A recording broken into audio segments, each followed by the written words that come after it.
think it is where it all begins. I think geography, terrain, topography are very important for politics because they, in many ways, provide the context and the subtext of our political values, of our thinking.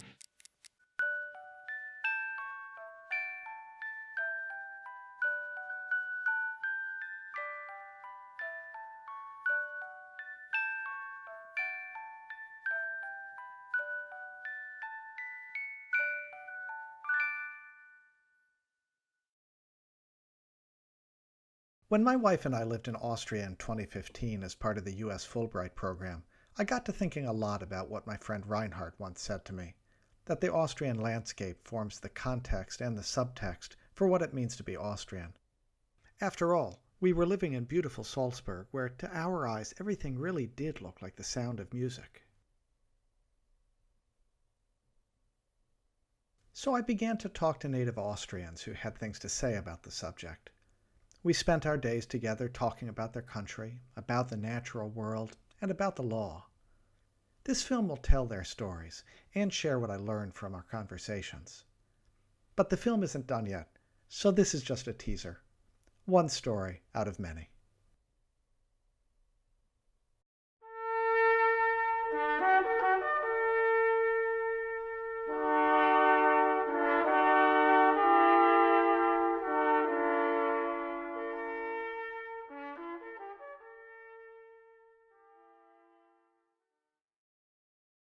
Anna is passionate about a lot of things, but especially about the mountains near Hallein, just beside the border with Germany.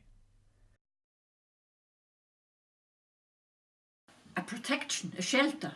The mountains are a shelter for me. It's not something to be afraid of. Some people come in and say, oh, the mountains is no, I'm glad to have the mountains because it's a shelter for me.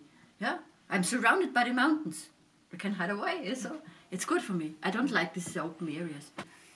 If I visit my brother in Sweden, they have the open area, and I have it. And I like to return to Austria, to my mountains, because they protect me.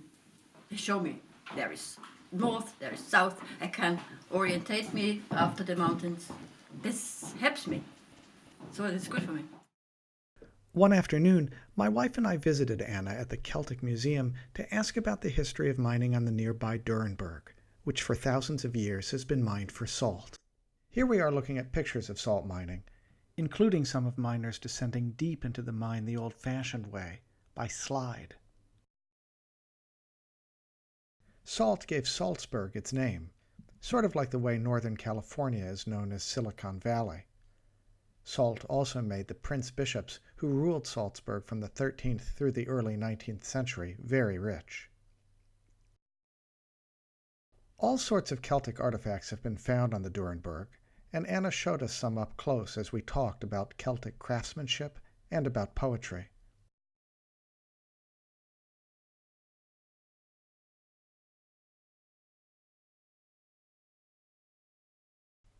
And then she brought us someplace you don't see in The Sound of Music, underground, to a border crossing deep inside the earth. It seemed like an appropriate place to talk about her mountain and its legal history.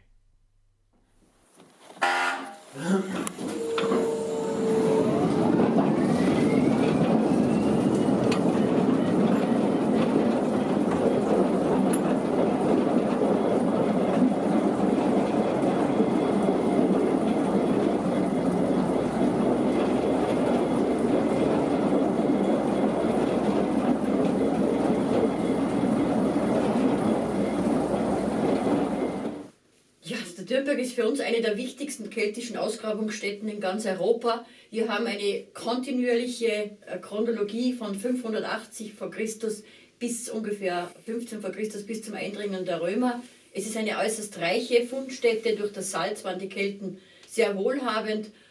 Und wir haben einzigartige Funde hier am Durenberg. Und vor allem durch das Salzbergwerk haben wir ja das organische Material erhalten. Das finden Sie sonst nur in Hallstatt oder in Permafrostböden, also in einem weiteren Bergwerk, wo organisches Material derartig gut erhalten ist, dass wir Pickelstiele, Schaufeln und auch Stoffreste, Lederreste perfekt erhalten haben.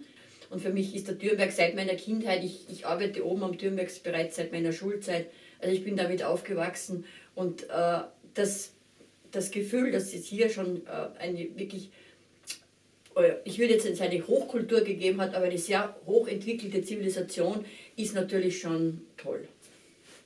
War das Salzbergwerk die Haupteinnahmequelle der Erzbischöfe.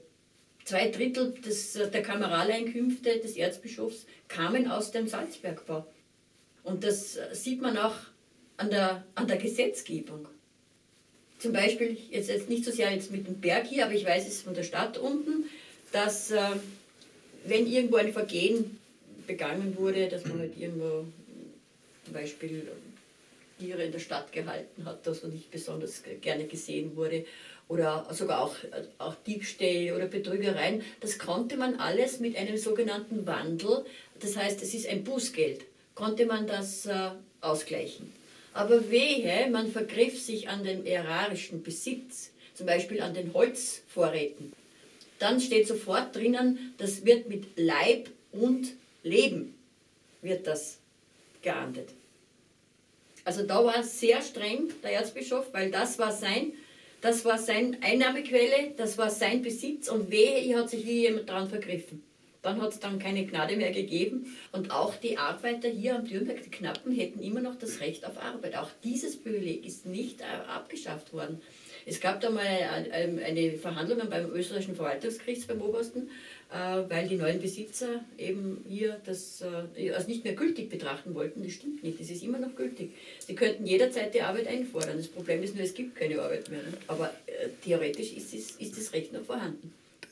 So in a way, there's a way in which we can hear the echo in legal regulations of this particular period in the development of this region from the Prince Bishop time. It's like the echo of a bell across time. You can still hear it.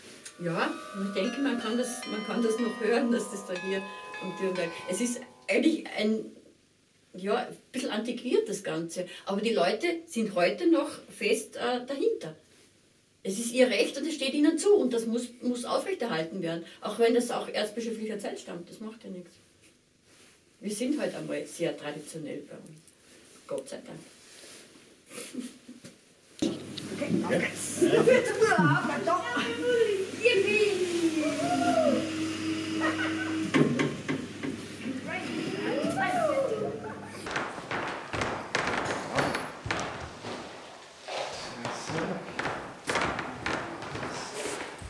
Oh yeah, that looks great. Wow, it's really beautiful. Yeah.